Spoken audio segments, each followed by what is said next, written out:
अस्सलाम वालेकुम। उम्मीद करती हूँ सब लोग खैरियत से होंगे। आज मैं आप लोगों के लिए चिकन टिक्का पराठा रोल की रेसिपी लेकर आई हूँ और ये बहुत आसानी से घर में तैयार हो जाता है और बहुत बच्चे बड़े सभी बहुत शौक से इसको खाते हैं और कंप्लीट एक मील की तरह आप लोग इसको किसी भी एक टाइम डिनर में या लंच में आराम से बना सकते हैं और बच्चों को लंच बॉक्स में भी बनाकर दे सकते हैं।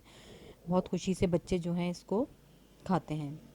इसको बनाने के लिए हमें जिन जिन अज्जा की ज़रूरत है वो इंग्रेडिएंट्स को हम लोग पहले नोट डाउन कर लेते हैं, फिर हम इसके बनाने के तरीक़ेकार की तरफ चलते हैं। अच्छा, 1 किलो मुर्गी का गोश्त ले लेंगे। इसी के साथ एक चुटकी फूड कलर ले लेंगे। मैं साथ साथ चिकन मैरिनेट भी करती जा रही हूँ और आप लोगों को इंग्रेडिएंट्स नोट डाउन भी करवाती जाऊँगी। कुटी हुई लाल मिर्च 1 टेबल स्पून,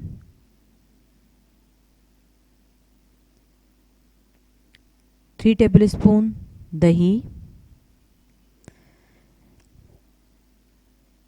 कुटा हुआ धनिया और ज़ीरा दोनों चीज़ें एक साथ शामिल है इसके अंदर। 1 टेबल स्पून दोनों एक साथ मैंने लिया हुआ है। चाइनीज़ नमक 1 teaspoon, lemon juice 3 table spoon,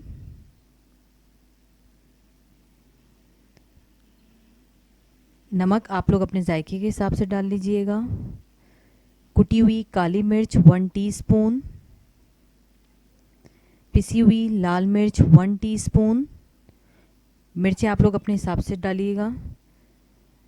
कचरी पाउडर 1 टीस्पून, ये इसको सॉफ्ट और जूसी बनाएगा। सफ़ेद मिर्च का पाउडर 1 टीस्पून, लहसुन अदरक दोनों का पेस्ट एक साथ शामिल है 1 टेबल स्पून। ये तमाम चीज़ें हमने अपनी चिकन में शामिल कर दी और अब इसको अच्छे से मिक्स कर लेंगे चिकन को। ये देखें मैंने तमाम चीज़ें एक साथ डाल के मिक्स कर लिया। अब इसके अंदर हम ऊपर से 2 से 3 टेबल स्पून के बराबर ऑयल शामिल कर देंगे ताकि ये सॉफ्ट हो जाए और अच्छे से तैयार हो जाए। टिक्के की जो हमारी चिकन है वो बिल्कुल रेडी है। आप इसको ओवरनाइट भी मैरिनेट कर सकते हैं। मैंने जैसे आपको बताया, मैरिनेशन वाली कोई भी चीज़ वो जितना ज़्यादा टाइम के लिए मैरिनेट होती है उसका उतना ज़्यादा अच्छा फ्लेवर आता है। तो मैं इसको अब 3 घंटे के लिए मैरिनेशन के लिए छोड़ दूँगी। अच्छा, ये देख सकते हैं हमारी चिकन जो है वो 3 घंटे से मैरिनेट हो रही थी। चिकन अब हमारी रेडी है पकने के लिए। अब हम इसकी कुकिंग स्टार्ट करते हैं। किसी भी एक पैन में ये जो हमारी चिकन है ये हम डाल के और इसको हम कम्प्लीटली गला लेंगे। ये तमाम मसाला आपने ज़ाया नहीं करना, इसी चिकन में अच्छी तरह से साफ़ करके डाल देंगे। पानी शामिल करने की ज़रूरत नहीं है। स्लो फ्लेम के ऊपर हम इस जो चिकन अपना पानी रिलीज़ करेगी और जो दही का पानी है उसी में ये अच्छे से गल जाएगी। इसको कवर करके अब हम इसको गलने के लिए छोड़ देंगे। इसको मैंने कवर करके 10 से 15 मिनट पकाया है और ये देखें कितनी ज़बरदस्त सी ये बिल्कुल तैयार हो गई है हमारी चिकन। इसका तमाम पानी खुश्क हो गया, बहुत अच्छी तरह से गल गई है, टेंडर हो गई है। मैंने जो इसमें कचरी पाउडर यूज़ किया था उसने इसको बहुत जल्दी गला दिया। अब हम इसमें कोयले का स्मोक करेंगे।